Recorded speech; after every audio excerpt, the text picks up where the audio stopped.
رسول اللہ صلی اللہ علیہ وسلم نے ایک انصاری کو بلایا۔ وہ آئے تو ان کے سر سے پانی ٹپک رہا تھا۔ رسول کریم صلی اللہ علیہ وسلم نے فرمایا، شاید ہم نے تمہیں جلدی میں ڈال دیا۔ انہوں نے کہا، جی ہاں۔ تب رسول اللہ صلی اللہ علیہ وسلم نے فرمایا کہ جب کوئی جلدی کا کام آ پڑے یا تمہیں انزال نہ ہو تو تم پر وضو ہے، غسل ضروری نہیں۔ رسول کریم صلی اللہ علیہ وسلم جب عرفہ سے لوٹے تو پہاڑ کی گھاٹی کی جانب مڑ گئے اور رفع حاجت کی۔ اسامہ کہتے ہیں کہ پھر آپ نے وضو کیا اور میں آپ صلی اللہ علیہ وسلم کے اعضاء پر پانی ڈالنے لگا اور آپ وضو فرماتے رہے۔ میں نے کہا، یا رسول اللہ، آپ اب نماز پڑھیں گے؟ آپ نے فرمایا، نماز کا مقام تمہارے سامنے یعنی مزدلفہ میں ہے، وہاں نماز پڑھی جائے گی۔ اس حدیث سے ثابت ہوا کہ وضو میں دوسرے آدمی کی مدد لینا جائز ہے۔ مغیرہ بن شعبہ رضی اللہ عنہ ایک سفر میں رسول کریم صلی اللہ علیہ وسلم کے ساتھ تھے۔ وہاں آپ رفع حاجت کے لیے تشریف لے گئے۔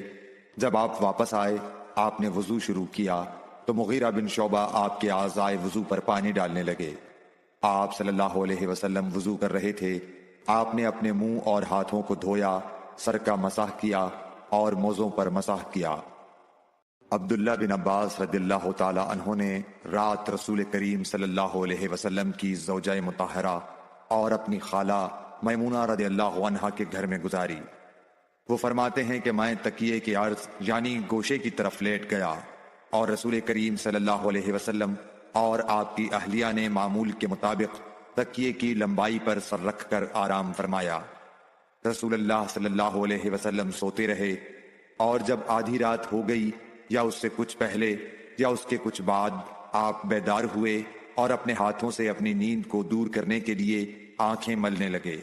پھر آپ نے سورہ آل عمران کی آخری 10 آیتیں پڑھیں۔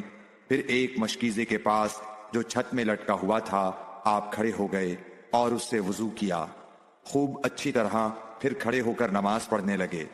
ابن عباس رضی اللہ تعالی عنہ کہتے ہیں، میں نے بھی کھڑے ہو کر اسی طرح کیا جس طرح آپ نے وضو کیا تھا۔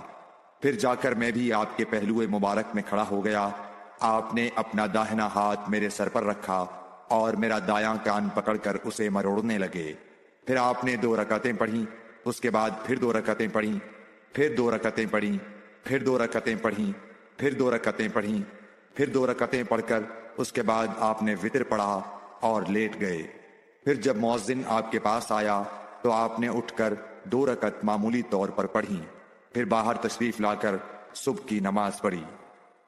اسماء بنت ابی بکر کہتی ہیں کہ میں رسول اللہ صلی اللہ علیہ وسلم کی زوجہ محترمہ عائشہ رضی اللہ تعالی عنہا کے پاس ایسے وقت آئی جبکہ سورج کو گہن لگ رہا تھا اور لوگ کھڑے ہو کر نماز پڑھ رہے تھے۔ کیا دیکھتی ہوں وہ بھی کھڑے ہو کر نماز پڑھ رہی ہیں۔ میں نے کہا کہ لوگوں کو کیا ہو گیا ہے، تو انہوں نے اپنے ہاتھ سے آسمان کی طرف اشارہ کر کے کہا، سبحان اللہ۔ میں نے کہا، کیا یہ کوئی خاص نشانی ہے؟ تو انہوں نے اشارے سے کہا کہ ہاں۔ تو میں بھی آپ کے ساتھ نماز کے لیے کھڑی ہو گئی۔ آپ نے اتنا قیام فرمایا کہ مجھ پر غشی طاری ہونے لگی اور میں اپنے سر پر پانی ڈالنے لگی۔ جب رسول اللہ صلی اللہ علیہ وسلم نماز سے فارغ ہوئے تو آپ نے اللہ کی حمد و ثنا بیان کی اور فرمایا، آج کوئی چیز ایسی نہیں رہی جس کو میں نے اپنی اس جگہ نہ دیکھ لیا ہو، حتیٰ کہ جنت اور دوزخ کو بھی دیکھ لیا۔ اور مجھ پر یہ وحی کی گئی ہے کہ تم لوگوں کو قبروں میں آزمایا جائے گا، دجال جیسی آزمائش یا اس کے قریب قریب۔ راوی کا بیان ہے کہ میں نہیں جانتی کہ اسماء نے کون سا لفظ کہا۔ تم میں سے ہر ایک کے پاس اللہ کے فرشتے بھیجے جائیں گے اور اس سے کہا جائے گا کہ تمہارا اس شخص یعنی محمد صلی اللہ علیہ وسلم کے بارے میں کیا خیال ہے۔ پھر اسماء نے لفظ ایماندار کہا یا یقین رکھنے والا کہا، مجھے یاد نہیں۔ بہرحال وہ شخص کہے گا کہ محمد صلی اللہ علیہ وسلم اللہ کے سچے رسول ہیں، وہ ہمارے پاس نشانیاں اور ہدایت کی روشنی لے کر آئے، ہم نے اسے قبول کیا، ایمان لائے اور آپ کا اتباع کیا۔ پھر اس سے کہہ دیا جائے گا کہ تو سو جا، در حال یہ کہ تو مرد صالح ہے اور ہم جانتے تھے کہ تو مومن ہے۔ اور بہرحال منافق یا شکی آدمی، اسماء نے کون سا لفظ کہا مجھے یاد نہیں۔ جب اس سے پوچھا جائے گا کہے گا کہ میں کچھ نہیں جانتا، میں نے لوگوں کو جو کہتے سنا وہی میں نے بھی کہہ دیا۔ ایک آدمی نے عبداللہ بن زید رضی اللہ تعالیٰ عنہ جو عمرو بن یحییٰ کے دادا ہیں سے پوچھا کہ کیا آپ مجھے دکھا سکتے ہیں کہ رسول اللہ صلی اللہ علیہ وسلم نے کس طرح وضو کیا ہے؟ عبداللہ بن زید رضی اللہ تعالیٰ عنہ نے کہا کہ ہاں۔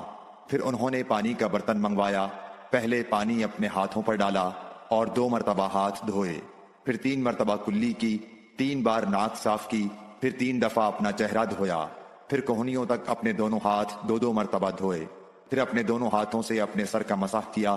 اس طور پر اپنے ہاتھ پہلے آگے لائے پھر پیچھے لے گئے، مسح سر کے ابتدائی حصے سے شروع کیا، پھر دونوں ہاتھ گدی تک لے جا کر وہیں واپس لائے جہاں سے مسح شروع کیا تھا، پھر اپنے پیر دھوئے۔ Like, share and subscribe for more videos.